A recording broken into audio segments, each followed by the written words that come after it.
Apakah kamu tahu tentang Trypanosoma gambiens? Yuk kita cari tahu tentang Trypanosoma gambiens. Nah, apa itu Trypanosoma gambiens? Trypanosoma gambiens merupakan protozoa berflagela yang hidup dalam darah, merupakan penyebab penyakit tidur, sedangkan nama penyakit yang disebabkan oleh Trypanosoma gambiens ini dapat disebut dengan Gambier trypanosomiasis. Selanjutnya, yuk kita pelajari tentang klasifikasinya. Kingdomnya Protista, subkingdomnya Protozoa, filumnya Sarcomastigophora, subfilumnya Mastigophora, kelasnya Zoomastigophora, ordonya Kinetplastida, familinya Trypanosomatidae, genusnya Trypanosoma, spesiesnya Trypanosoma gambiens. Morfologi dan anatomia. Bentuk Trypanosoma gambiens ini khas seperti daun atau kumparan dengan flagela yang panjang. Ukuran panjangnya berada dalam rentang 15-34 nanometer. Flagela Trypanosoma ini terdiri dari aksonem khusus yang terletak sejajar dengan batang paraflagelar dan struktur kisi protein yang khas untuk Kinetoplastida, Euglenoida, serta Dinoflagellata. Bentukan kinetoplasnya yang terletak di bagian posterior nukleus. Nah, struktur sitoskeletalnya meluas dari badan basal ke kinetoplas dan terikat pada sitoskeleton badan sel utama oleh 4 mikrotubulus khusus yang tersusun sejajar dan searah dengan tubulin flagella. Selanjutnya itu siklus hidup. Yang pertama, Trypanosoma ini masuk ke dalam inangnya, yaitu manusia melalui gigitan lalat sese.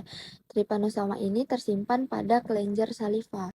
Pada tahap 2, Trypanosoma berada dalam bentuk infektif yang disebut Trypomastigot metasiklik dengan flagela yang pendek. Ketiga, ketika memasuki aliran darah, parasit ini akan berubah bentuk menjadi Trypomastigot dengan flagela yang lebih panjang. Selanjutnya, Trypomastigot bertambah banyak dengan melakukan pembelahan binar di dalam darah, limfa, dan cairan spinal. Selanjutnya, lalat sese menjadi interaktif dengan Trypomastigot ketika menghisap darah manusia yang terinfeksi. Ketika usus di tengah lalat sese, Trypomastigot berubah bentuk menjadi Trypomastigot prosiklik yang melakukan perbanyakan diri di dalam usus. Setelah perbanyakan diri, Trypomastigot prosiklik pindah dari anterior usus tengah ke kelenjar saliva lalat sese. Pada perjalanan menuju kelenjar saliva, Trypomastigot prosiklik berkembang menjadi epimastigot dan menempel pada kelenjar saliva menggunakan flagelanya. Epimastigot berubah menjadi lebih kecil, yaitu bentuk interaktif Trypomastigot metasiklik dan melepaskan dirinya dari kelenjar saliva dan siap untuk menginfeksi manusia berikutnya. Seluruh siklus hidup Trypanosoma gambiens dalam lalat sese membutuhkan sekitar 3 minggu.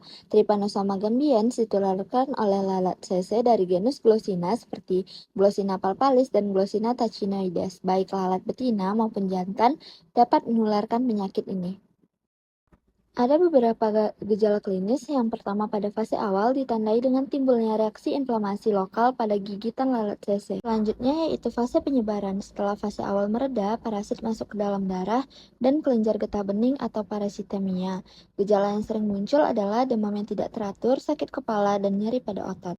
Fase terakhir yaitu fase kronik. Pada fase ini terjadi gangguan yang menjadi lebih nyata, yaitu gangguan pola tidur, insomnia pada malam hari dan mengantuk pada siang hari, kebingungan, lesu, dan kejang-kejang. Pada tahap akhir, parasit dapat menyebar ke otak dan sumsum tulang belakang.